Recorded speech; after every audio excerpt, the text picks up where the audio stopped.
हाय दोस्तों। 2024 गुजर गया और वो मेरी रीडिंग जो हैबिट थी उस हवाले से कोई अच्छा नहीं रहा, क्योंकि बहुत सारी मसरूफियात की वजह से मैं ज़्यादा नहीं पढ़ सका।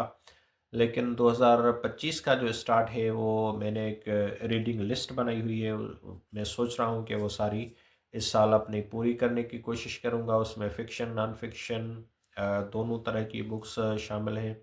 तो जो स्टार्ट लिया है इस साल का मैंने रीडिंग का, वो रफ़ाकत हयात का ये नावल है रोलाक, जिसको मैं पढ़ रहा हूँ और अभी इसके मैंने ऑलमोस्ट 100 पेजेस पढ़ लिए हैं।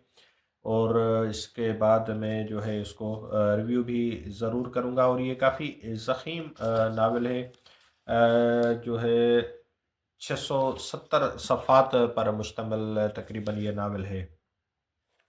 रफ़ाकत हयात जो है इससे पहले भी एक खूबसूरत नावल लिख चुके हैं जिसको काफ़ी लोगों ने पसंद किया था, मीरवाह की रातें।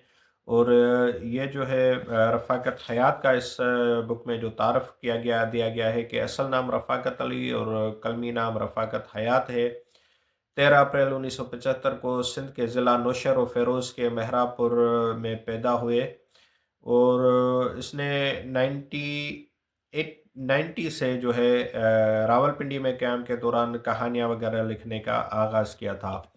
तो जो इसका जो पहला नावल था मीरवाह की रातें, वो भी एक देहाती ज़िंदगी की मंज़रकशी करता हुआ बहुत एक खूबसूरत नावल था, जिसमें आम जो सिंध के देहात में रहने वाले लोग हैं, उनकी आपसी रिश्तेदारियाँ, उनकी फ़ीलिंग्स, उनके एहसासात, उनकी जो है समाजी, मुआशी ज़िंदगी क्या बयान की गई थी।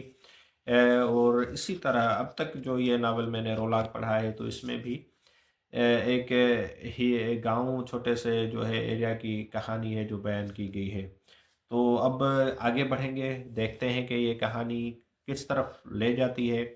और इस नावल को अब तक जो है नक़ाद काफ़ी पसंद कर रहे हैं, तो मुझे भी उम्मीद है कि ये नावल पढ़ने का एक अच्छा तजुर्बा रहेगा और एक जो है टाइम ज़ाया नहीं करेगा। और ये ज़रूर उस टाइम का जो है यूटिलाइज़ेशन के हिसाब से ये एक अच्छा नावल होगा।